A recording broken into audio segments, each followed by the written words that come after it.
Making your way in the world today takes everything you've got.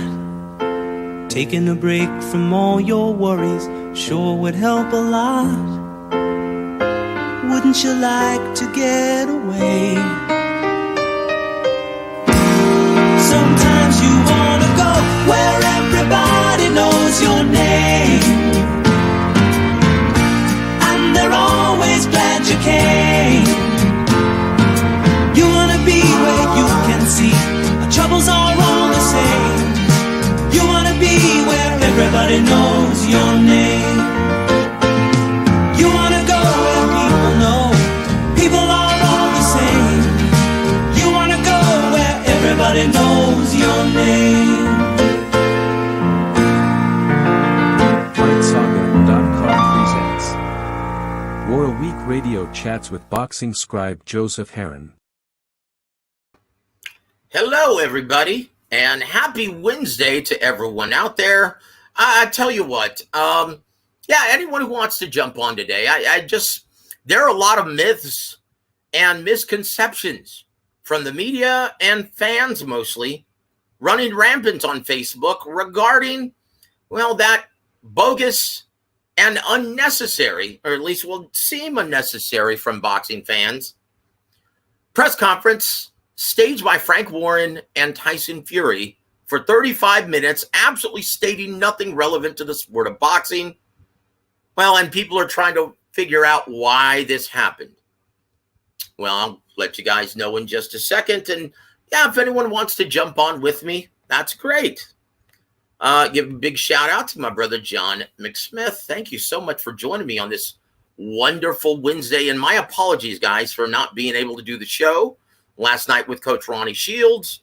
We're going to have to reschedule next week. It was something that couldn't be avoided. Please jump on if you have your headphones, my friend. We'll talk about anything you guys want to talk about. But the primary reason why I wanted to come on was, once again, I miss all of you guys. Miss my boxing peeps. Miss discussing everything regarding the sport of kings, which is, in my opinion, boxing, right? Guys, and once again, so in case you didn't know, Tyson Fury came on the air, right, in a very special impromptu press conference from his home, being joined by Frank Warren, his producer or his promoter of choice in the UK.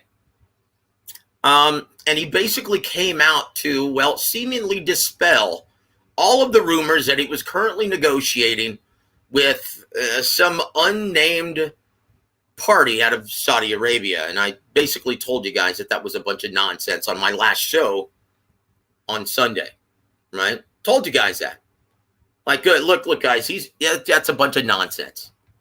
And I don't know what happened to journalism since the advent of social media, but it's basically non-existent and it's completely unscrupulous.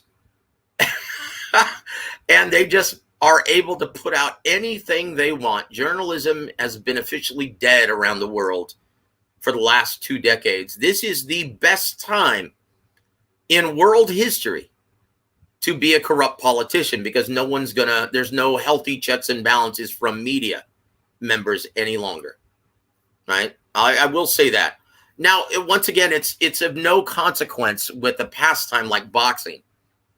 And it's funny, you hear fans often talking about, isn't it unethical for promoters or anyone to go over the questions before we get on the air? Well, no, it's not. Guys, they're not passing legislation. They're talking about an upcoming promotion or prize fights. Okay, this is a pastime. Worst case scenario, they'll just say no comment. Wow, that's breaking new territory right there, huh? I want to give a shout out to my brother, Minnie Mill. Thank you so much for joining us, guys.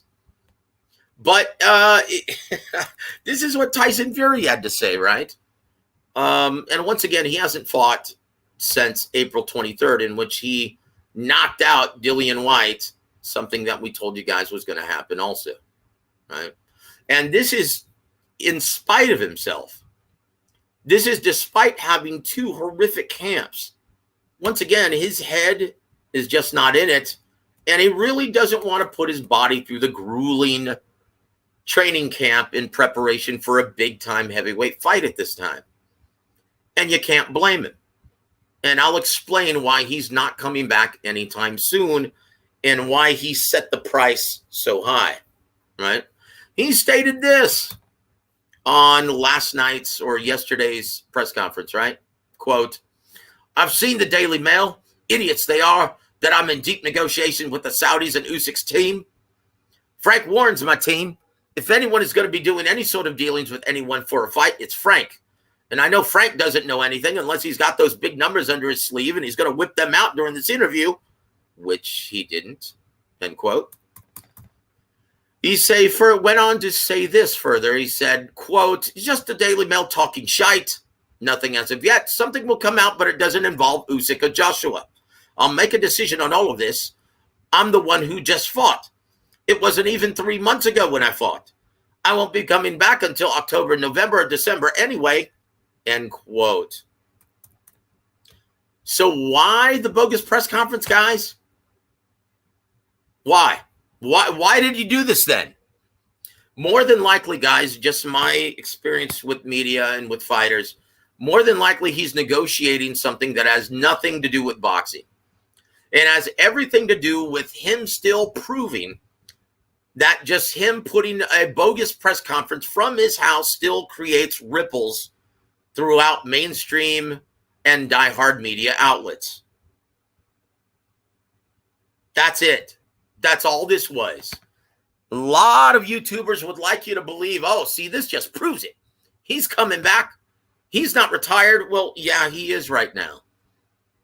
And how do we know this? Well, look at the price he set, right? And he went on to further say this, quote, "I'm telling you the truth. If you want me out of retirement, it's going to cost you $500 million. What you got to do is go and get $500 million, and then the Gypsy King will come out and solve all of his problems for him."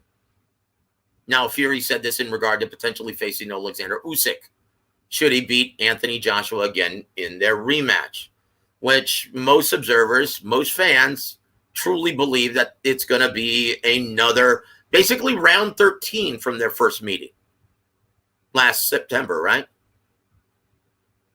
So he went on to further say this, because if AJ gets beat again from Usyk, there's only going to be one man to redeem this great fighting nation of the United Kingdom, and he goes by the name of Tyson Fury.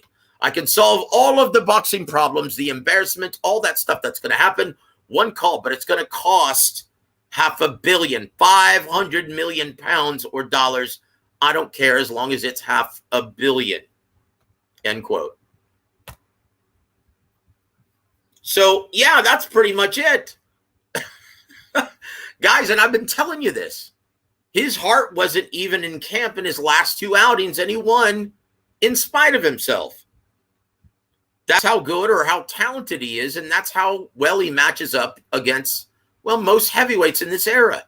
He's a chameleon in the ring. And a lot of people, well, I'll say this. One writer who's going to name, if you want to call him that, who actually publishes nonsense in Boxing News 24, basically stating that, oh, Tyson Fury is saying this, and he's only interested in coming back if Anthony Joshua wins because he knows he can't beat Alexander Usyk. Now, once again, guys, that's a ton of nonsense. He matches up actually extremely well against a very crafty guy like Alexander Usyk, right? He feasts off of counterpunchers with the constant feinting motion, completely disrupting their counter-punching ability like Anthony Joshua. And once again, guys, I told you that was going to happen before the fight. Anthony Joshua, despite being an aggressive-minded fighter, is a counterpuncher by trade. He looks for those openings in which to... Oh, East Side still sucks? Come on, brother. It always did. It always did. Most real journalists want to be paid. Okay, everyone who's contributing to Boxing News 24, they're fans who don't get paid, which is why most real journalists move on from that platform, right? My brother Tyrese, thank you for joining us, sir. And like I said, if anyone would like to join me and come on this impromptu episode of WAWR Week Radio Chats, just grab your headphones, come on, and we can talk about whatever you'd like, right? There it is, the link. If you don't, thank you for listening, though. William Boxing, thank you so much. Salute to you, my friend. John McSmith says, I'll believe Fury retired when they strip him of his belts. Coach Gogi. That's per Coach Gogi. That's also what Rick Glazer stated. William Boxing says, hey, Joe, are the rumors true with Zurdo versus Bivol currently being negotiated? Yes, and I'm working on, per my brother, Bob Trigger, Zurdo's publicist. I'm planning on getting him next week or after the fight is signed. Now, most of the time, these fighters do not want to come on during the negotiation process, right? So as soon as the fight is signed, sealed, and delivered, we'll get him on this program. Bob Trigger's a very dear friend of mine. And he currently handles all media for Zurdo Ramirez. That's how we got him on Young Billy Boxing's channel, right? So yeah, that's so. Let's stick to topic though right now, guys, if we can, please, on Tyson Fury. Once again, this is a practice as old as boxing itself, right? What happens when a fighter is no longer interested? He's going to price himself out just like Lennox Lewis did when everyone wanted to see him come out of retirement and fight Vitaly Klitschko, who had just won the WBC title by beating the snot out of Corey the Sniper Sanders, God rest his soul. He became the WBC champion, right? They asked Lennox Lewis, well, what's it going to cost? And he said at the time, which was an ungodly amount, he said $100 million. Right? That's, guys, you're pricing himself. He's not interested in virtually pricing himself out because no one at the time was willing or prepared to pay that amount. Just like Tyson Fury knows that there's no one who's going to be willing to pay $500 million to see him beat up Alexander Usyk. Want to give a shout out to my brother Peter Von Arx. How's it going? It's going well now that you guys are here. I really miss my boxing peeps Monday and Tuesday. So I just wanted to come in and say hello. Also to my brother, let's see, to my brother Bruce, Gas Boxing Jazz and more. Salute to you, my friend. If you haven't already, guys, supported his channel by subscribing, please go do so. Right? And he says, Joseph, don't be too hard on Boxing News 24. After all, they brought us Boxstradamus. Oh, boy. That guy was comedy. Jeez. Now, this is an interesting comment. Frank Obioma. He says, Tyson Fury needs AJ to better his resume. He couldn't care less about that. Look, guys, when a fighter, and here's why he won't be coming back, the same reason why Deontay Wilder is going to have a hard time justifying his comeback as well. And we stated this a while back, and it has everything to do with the business, right? Guys, in his last 3 fights, Tyson Fury made $25 million, $30 million, okay? And let me pull up exactly how much he made, right? He made $33.9 million. Okay, he was originally slated to make $27 million before knocking out Deontay or Dillian White. And then he got the bonus 10% that was being held in escrow by the WBC. Okay, so that made it $33 million that he just made from his last fight. Okay, well, what are the numbers? What were the numbers on pay-per-view? Okay, let me correction. He made $33.6 million to be exact, right? So you look at how much he's made in his last 3 fights. And every promoter, okay, who was attached to all three of those fights, every network attached to all three of those fights lost money. Okay, lost money, guys. Tyson Fury, he's come to expect these huge inflated purses. And because, oh, well, I will say this. Big Luke says, how much did Sugar Hill make? Well, one of the stipulations in taking this assignment, and once again, I'm not going to ask him specifically how much, but guys, it's a fixed price. That was one of the stipulations in him taking on this assignment. No, he didn't make 10%. He made a fixed amount. When you start making money like Tyson Fury, when you can demand $25, $30, $33 million, it's no longer 10%, right? That's it. Bevel Gate revenue. You know what's funny? Because I've never inquired to the Nevada State Athletic Commission about what the revenue is, but it's public record. I'll take care of that tomorrow. I just need to be reminded. That's all. 30%, I always heard. Guys, no one is making a percentage of Fury's purse any longer. Not the WBC, not his promoter. Well, maybe his promoter is still making 10%, but that was, I guarantee you, it was negotiated down after he started making those huge, fat, inflated purses, right? That's when you start making Canelo-type money or Anthony Joshua money, it's no longer a percentage. It's always a fixed amount. Yeah, it's a very smart maneuver by Team Fury because there's so many hands in his pockets at this point. Okay, that's it. Very good question by Mini Mill. He says, Joe, economic collapse is increasing, rate hikes, inflation layoffs. How will that affect PVC, Golden Boy, etc.? Guys, it's already been affected. Okay, we are, and once again, we state this all the time on this show. It's the biggest dilemma concerning the business of boxing. Diehards, statistically, diehards are no longer purchasing these events. The only demographic that still pays for their streaming entertainment are mainstream and casual observers. Okay? Because they will just see the occasional show, movie, or pay-per-view streaming event. Right? They're not like diehards that need to see every single event. It's already been statistically proven that over 90%, I would probably say, the great majority of boxing diehards are no longer purchasing these and streaming these illegally. And I can't blame them because for decades, networks and promoters have been gouging every diehard fan, forcing them to pay for every single event. It's the only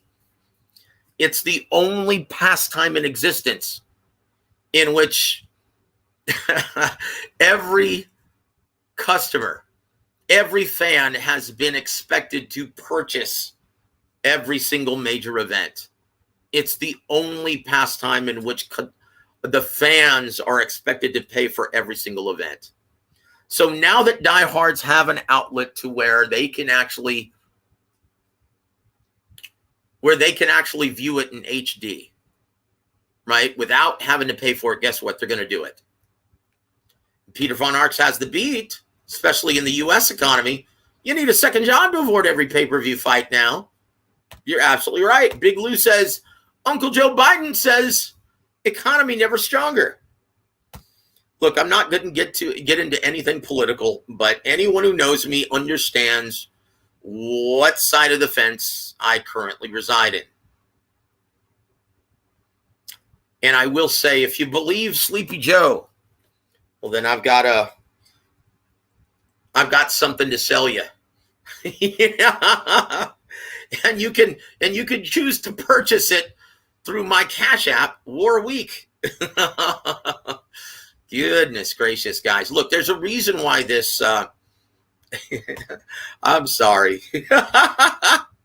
What do you mean I'm sorry? I'm on your side, my friend. And I'm also on Peter's side. You know what side of the fence I reside on, brother. Come on now. I will say this, though, guys.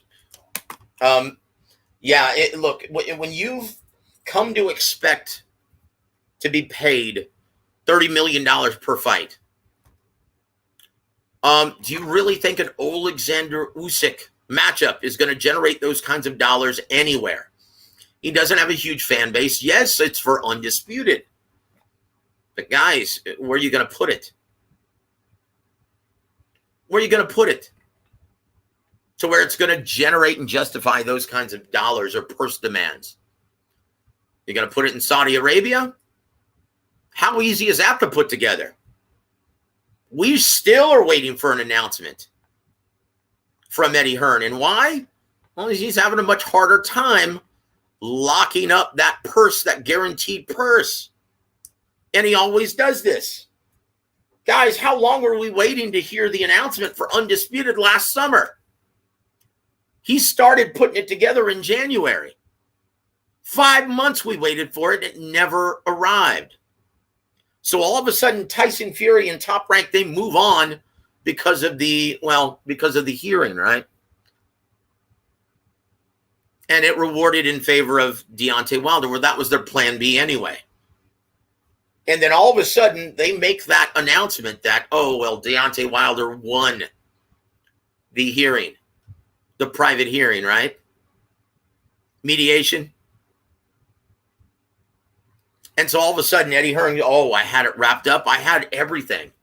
Man, I had it wrapped up. I had it in the bag. Well, you kept saying that for 5 months. No one had any confidence that you were going to come through. So they moved on.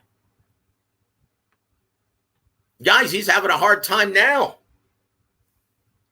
That's why you haven't heard any announcement. It was pushed back from July 23rd now to August 20th. Guys, there's a big possibility that it could be pushed back even further. And why?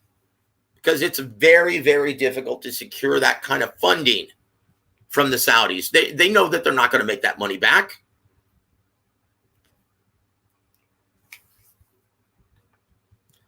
So Eddie Hearn tries to make it seem like that's a viable solution to fund a very expensive fight like potentially Tyson Fury or Alexander Usyk. And guys, it's not going to happen. Where's the money going to come from? Where's the money going to come from? Minnie Mills says, Joe, how does BBC make money overpaying their fighters? Well, guess what? They just lost Fox. Fox is no longer funding their program.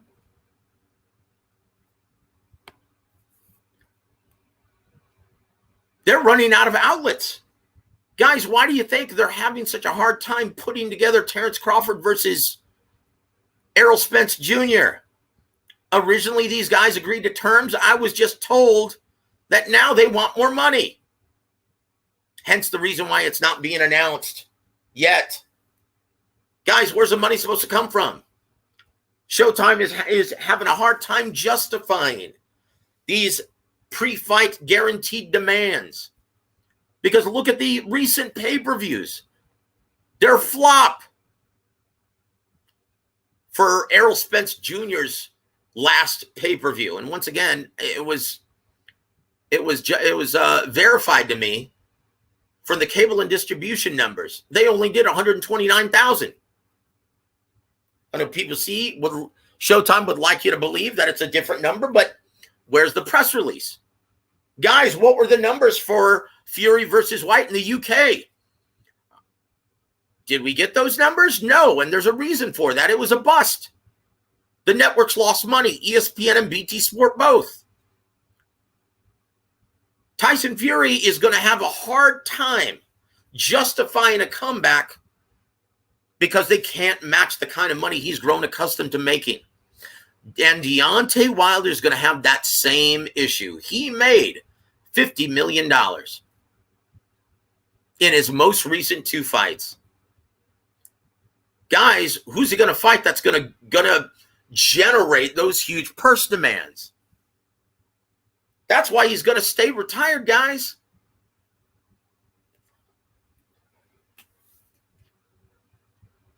That's it. Joe, will Canelo rematch Bivol? I hope no rematch. Rather see him go back at 68 and stay there. That's it. And we told you guys before the fight, we told you Bivol was going to beat him. And he was going to fight in a manner and make it convincing to where there's no way they could justify giving Canelo a decision. We were very confident in that, and that's what happened. And we told you, win or lose, he was going to fight Gennady Golovkin next. I know he stated that, oh, no, I want the rematch. No, he doesn't. Hell no.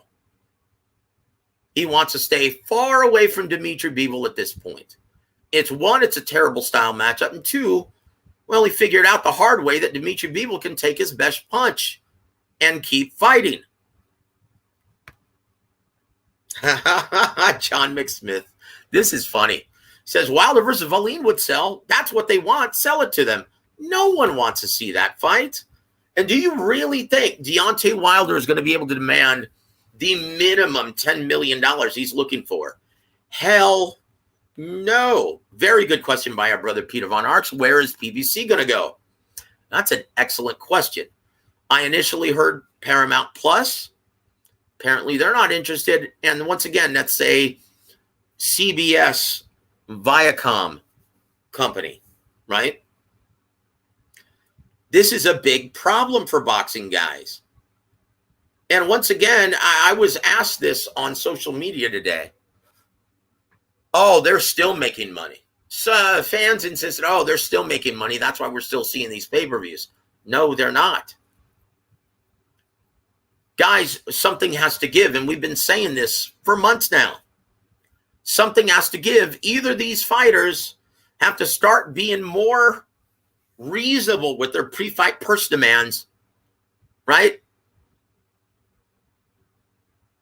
Or fans are going to have to start purchasing these pay-per-views.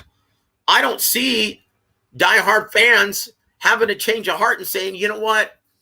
I'm going to go ahead and start purchasing these, even though I know I can get it in HD for absolutely nothing. After decades of being gouged by networks and promoters, you know what? I forgive them. I'm going to go ahead and start purchasing these. Do you really think that's going to happen? No. Okay, until boxing minds, the networks, the promoters figure out another way of, well, monetizing these streams or the product. Yeah, we're still good. This is the biggest problem, guys. This is the biggest problem in the business of boxing right now. Kevin Fuentes says, welcome to the show, sir. Salute to you, my friend. He says, do you think Benavidez can get a Plant fight? Once again, we run into the same issue. Caleb Plant, he made $10 million rock in his last fight against Canelo. That far exceeds his market value currently. Okay, how much do you think Plant versus Benavidez is going to generate? Can they justify big pre-fight guarantees? Hell no. Neither guy is a mainstream commodity. Caleb Plant isn't even a big ticket seller in Nashville. Guys, this is a big problem. We told you, hey, be prepared. Devin Haney is going to figure out the hard way that the fans, the real bosses of boxing, are the ones who determine your market value.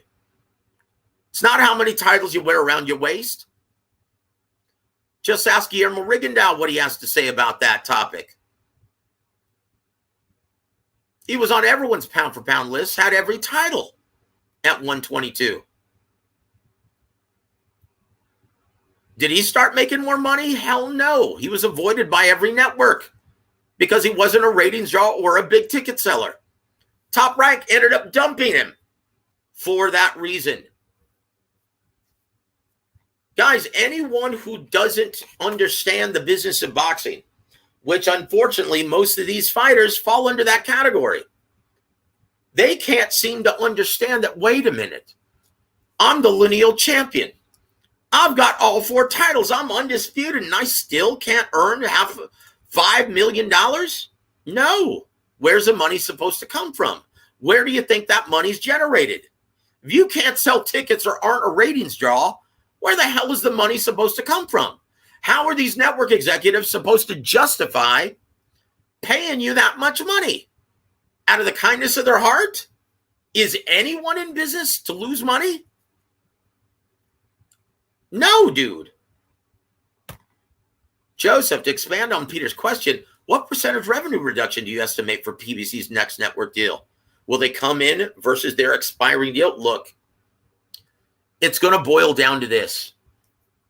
If a fighter wants to try and play hardball and say, you know what, boom, I deserve this amount, and if you can't give it to me, I won't fight. Promoters and networks will say, okay, on the bench you go. Look at Mikey Garcia. When's the last time he's fought in a meaningful fight? And why? Because he's a product of receiving an inflated purse that far exceeds his market value. Same with Keith Thurman. Same with Danny Garcia. That's why they haven't fought, guys.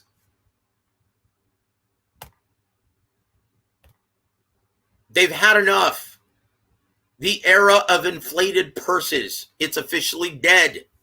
Tyson Fury knows this. He's like, screw that. Brother, you're going to have to pay me to get me out of retirement. Well, the money's just not there. Well, so what? I made $100 million in my last 3 fights. I'm fine.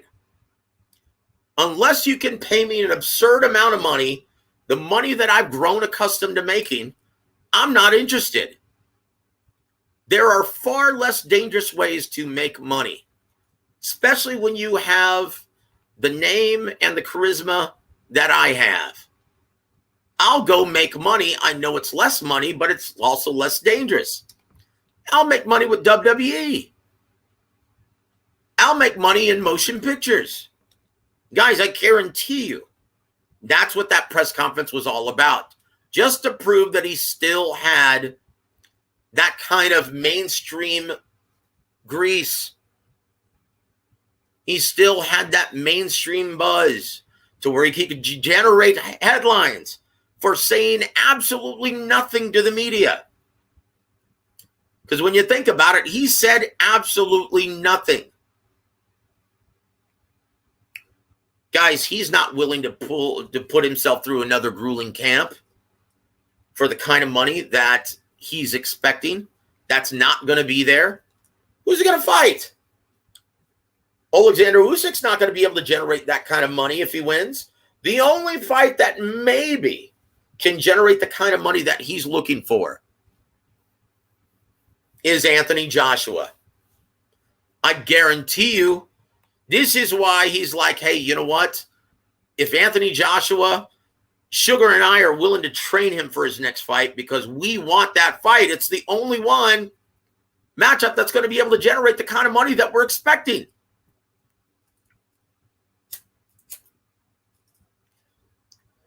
This is a problem, guys. And Minnie Mill asks a very, very good question. He said, Joe, is Mikey Garcia coming back or money isn't worth coming back? Look, this is a gentleman who's very smart.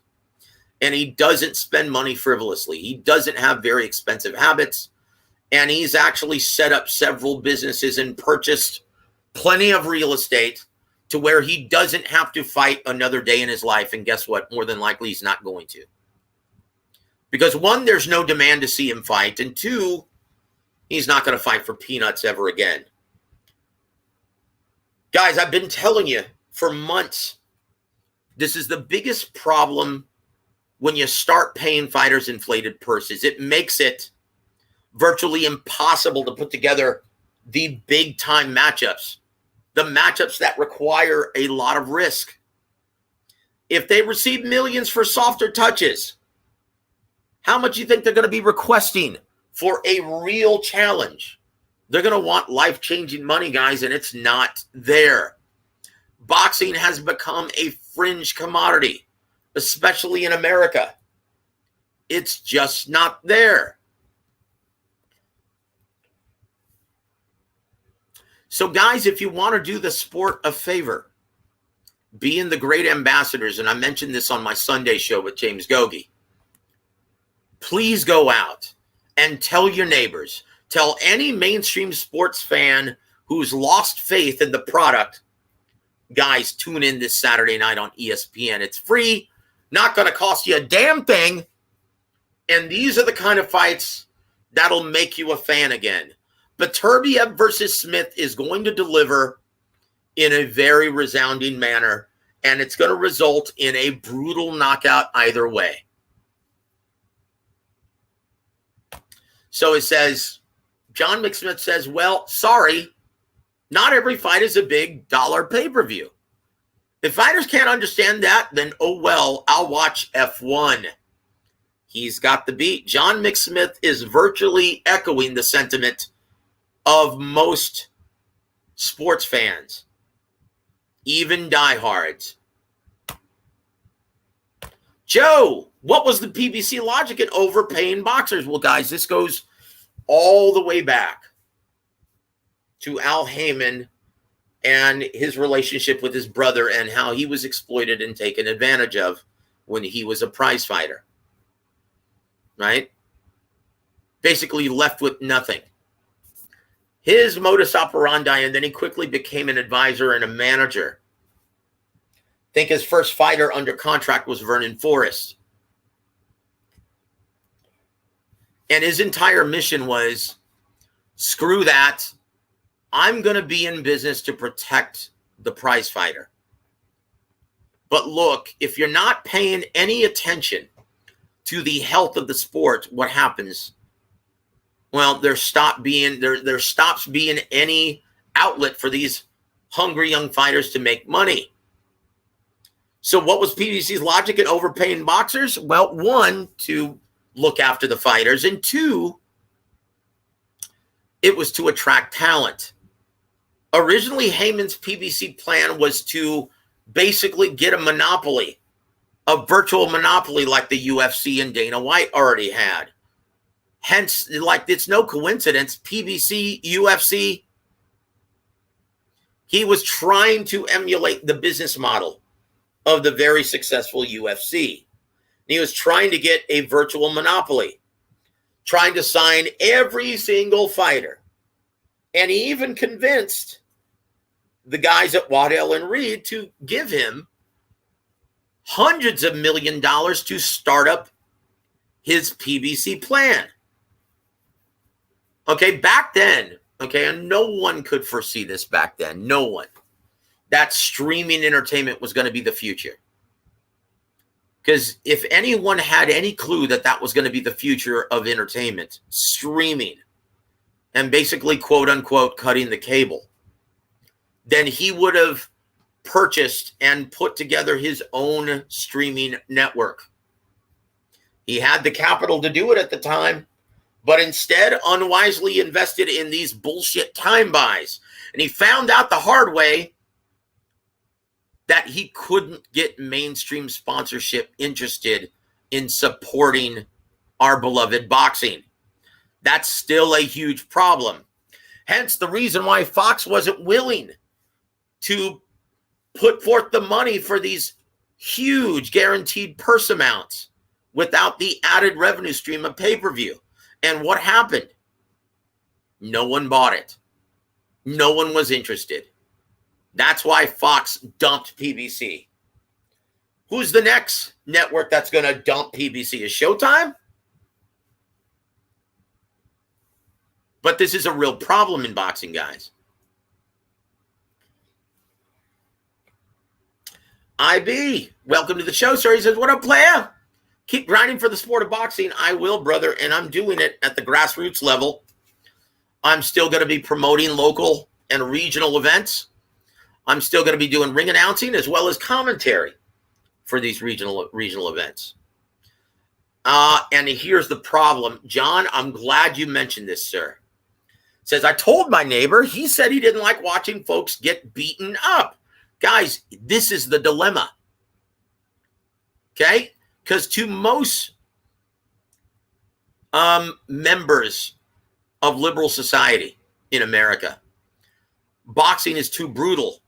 But for bloodthirsty fight fans, boxing isn't brutal enough, which is why a lot have switched to watching UFC. So boxing right now is in that gray area. That's why we've lost so many willing participants in terms of purchasing and being interested in these events. That's why mainstream attractions in boxing are very few and far in between. In fact, I can count on one hand how many legitimate ticket sellers there are in the U.S. market, sports market. I can count on one finger how many legitimate pay-per-view attractions there are. And no, Jake Paul doesn't count. He's an entertainer. He's a YouTuber. He's not a real boxer. How many real boxers are legitimate pay-per-view attractions, Joseph? I'll tell you, it's Canelo Alvarez. That's it. Here to there has the beat. He says, I don't think it's any coincidence that PBC finally started stepping up their quality in Showtime last year, but it might have been too late for them. Very well might be. Very well may be too late. That is an excellent observation, sir. Once they knew that they were losing the Fox account, yeah, Steven Espinosa was like, brother, if you don't want to lose this one as well, you're going to have to get us better matchups, more reasonably priced. And that's what we're seeing on Showtime, guys. Look, Bob Arum gets it. This is the reason why he'll fight tooth and nail, to keep the product on regular ESPN and keep it off pay-per-view if he can help it. Because he knows the sport doesn't grow unless you show it for free on mainstream outlets. He understands that it's not going to grow if it's obscured by the pay-per-view platform. He knows the game, guys. He's been in this forever. That's why he's a Hall of Fame promoter.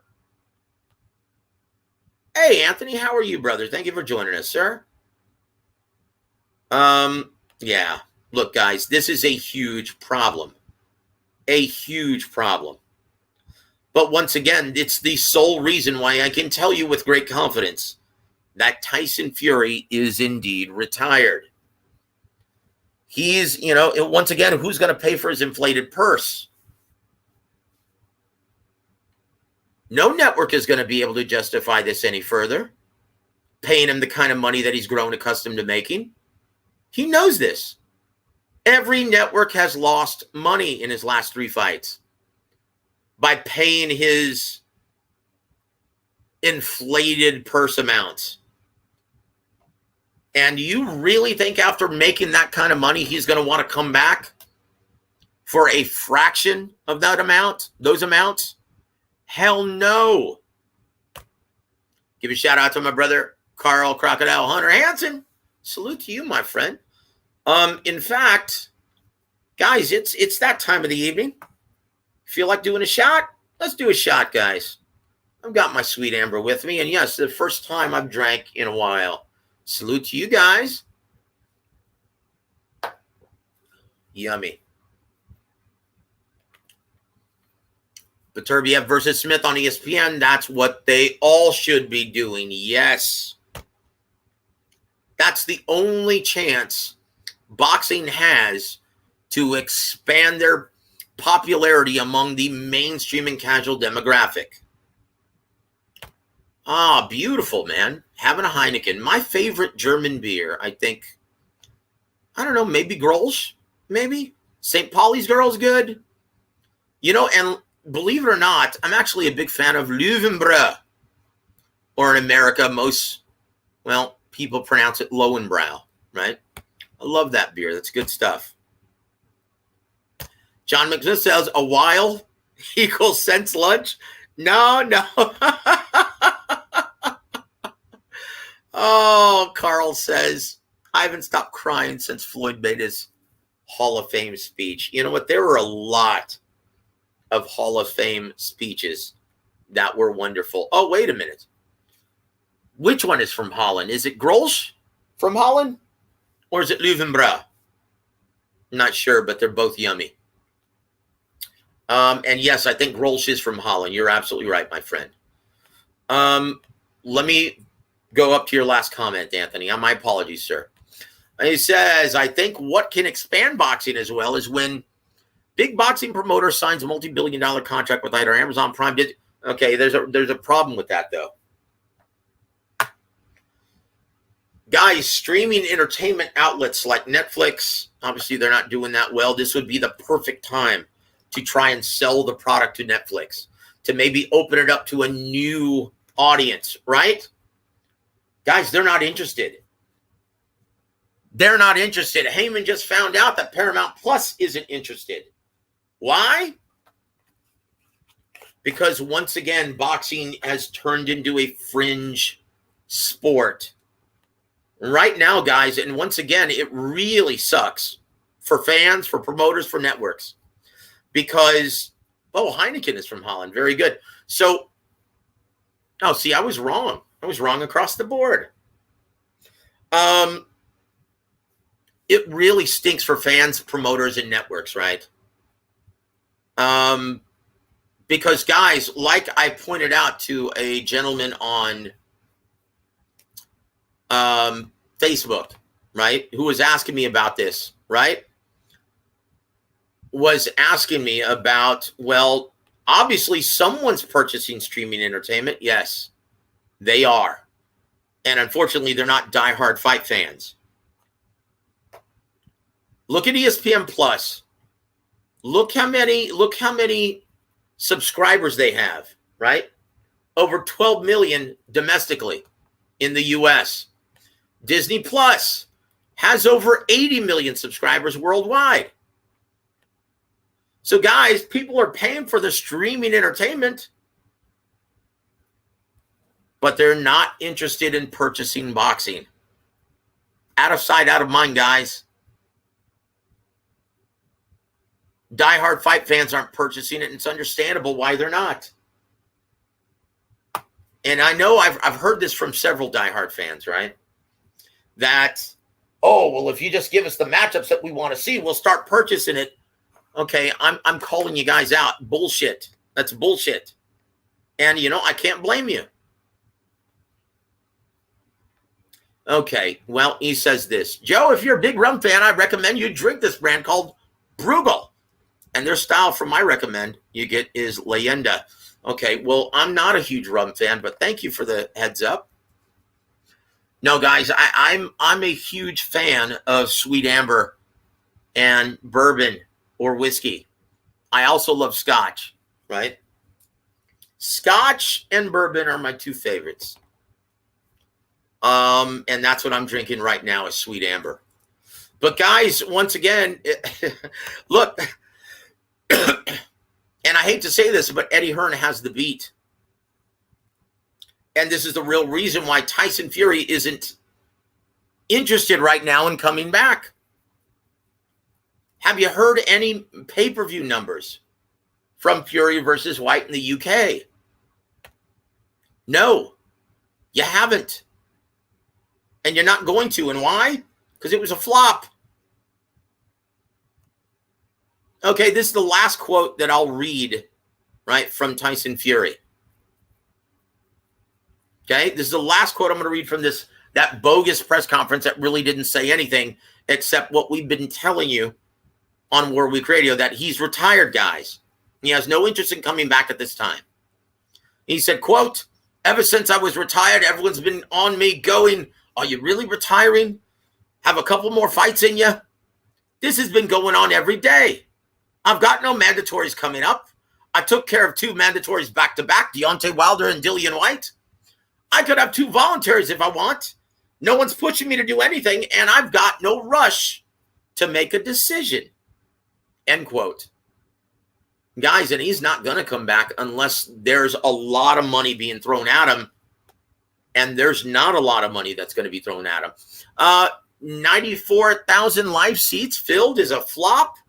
Look, and I stated this when the purse bid amount, the winning purse bid amount was announced. Told you guys there's no way the networks are going to make back that kind of money. That's way too much money. Far exceeding the market value of the matchup. 94,000 live seats is a flop. How much do you think they generated from the live gate there? Once again, this is not casino. This is not a Vegas casino. They can't justify, they can't fill that venue and charge casino prices for those seats, not even at ringside. More than likely, they generated 10 million pounds maybe. They had to make the seats affordable to fill that venue up. And they weren't planning on making the great majority of their purse guarantees from the live gate. They were planning on trying to make it all from pay-per-view revenue. It flopped in the States, and it didn't come close to fulfilling those purse guarantees. The big losers in that were BT Sport and ESPN. The big winners, the fighters, and the promoters getting a percentage of that. Once again, guys, and I know it was a very popular sentiment on one boxing show on YouTube. That's very popular, but completely misinformed. Guys, for the last time, promoters do not use their own money to pay their fighters unless they're Don King and can't get a network to support it. Our brother Funkertees, welcome to the show, sir. He says, hey, Joseph, sad times for boxing for sure. By the way, it's not amber, but I recommend Pisco. I grew up drinking it, so maybe my body likes it, but it's really good. Please define what kind of liquor Pisco is. Is it vodka, gin, rum, tequila, bourbon, scotch? Or is it a liqueur, a cordial? Please let me know, sir. I'm interested. Flop for the networks. Yeah, the point is, Joe, fans obviously wanted to see it. Yes. But once again, boxing will continue to suffer, guys. Unless, like I said, something has to give. These fighters need to start being more reasonable with these purse demands, with these pre-fight purse demands.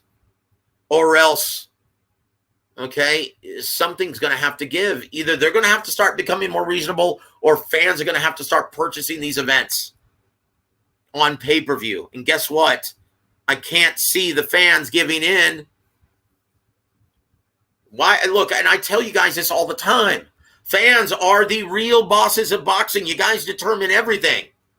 You determine a fighter's market value. And if these fighters want to remain obtuse to the fans' bidding, guess what? They're going to find themselves without a fight. Look at Terrence Crawford. When's the last time he's fought? And he wants to blame it on Bob Arum not treating him fairly, even though he was the highest paid welterweight in the division. If you're looking at pre-fight guaranteed purses, he was the highest paid welterweight, but Bob Arum's a racist. He didn't want me to succeed. Wrong, Terrence. And I hope you found out the hard way, brother. That, hey, man, you were the recipient of an inflated purse. Rather than suing Bob Arum, you should be kissing his old wrinkly ass. He made you a very rich man. Tired of that. Like I said, guys, something has to give. Either or. And I don't see the fans relinquishing their ability to stream these things for free. As long as it's readily available and in HD, I can't see them saying, you know what, guys, I like this matchup. Why don't we go ahead and pay $80 rather than getting it for free? Rather than putting that $80 in my gas tank? Rather than buying groceries for my kids? No, I'm going to give it to these entitled bitches that we call fighters. Okay. Funker G says Pisco is kind of its own thing. It's from Peru or Chile. And it's hard alcohol distilled from grapes. Excellent on its own. You know what? That's interesting. I'm going to look for it, brother. Thank you so much. Does PBC not put their fighters on a salary? Look, the ones that are working, sure. But out of the 250 plus fighters that are currently signed in advisory deals with Al Heyman, how many of those you think are actually fighting?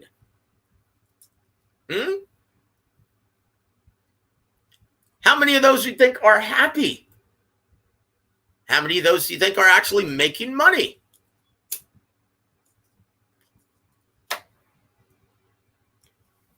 I can think of maybe about between 30 and 45 who are working and actually making some money.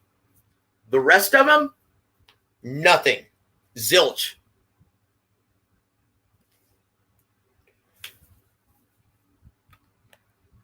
Guys, this has always been a sport of the haves and the have-nots, boxing. It's just like the music industry.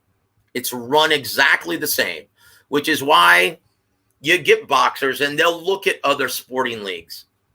Well, look, over there, the NFL and the NBA, they've got profit sharing. The league minimum is what? $900,000. Why can't we get that much? Well, because it's not a mainstream commodity any longer. You got guys like Canelo who are breaking the bank for every fight. Yet everyone on his undercard is making drips and drabs. This has always been a sport of the haves and the have-nots. It's not a commune. This is not communism. You have to be able to sell tickets and draw ratings in order to make any kind of money in this business. That's it. That's it, guys. Anthony Manzano says, Joe, in my honest opinion, I think the only time boxing fans should worry about the live gates is if the event is in a larger venue, like MetLife Stadium or Hard Rock or CenturyLink Field. Yes, of course. And once again, the promoters really screwed the boxing biz and the health of their beloved boxing by sticking these fights, these big events, away from mainstream America and in these sterile casinos. Just going after the sure thing, going after the big casino site fees, rather than having to do work and promote these events and sell tickets. Yeah, they really screwed the fans. And taking them off of ABC Wide World of Sports and CBS and NBC and putting them on HBO where they could pay more money for a subscriber-based product network.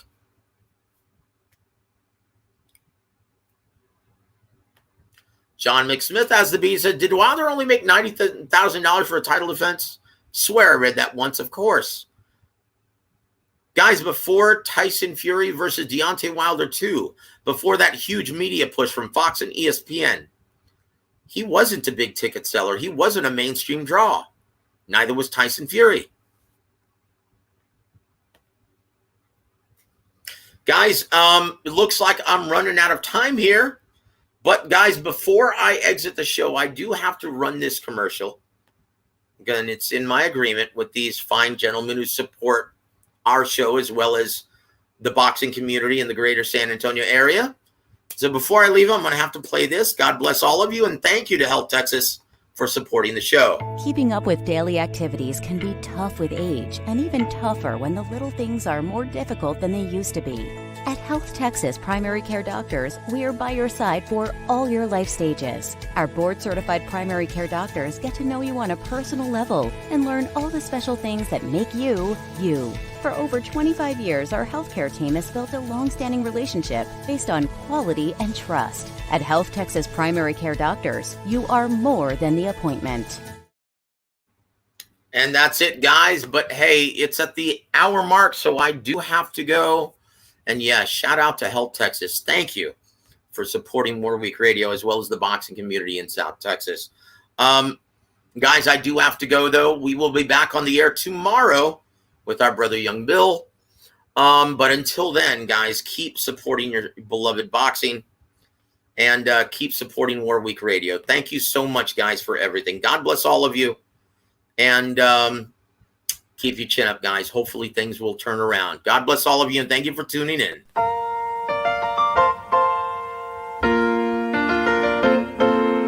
Making your way in the world world today takes everything you've got. Taking a break from all your worries sure would help a lot.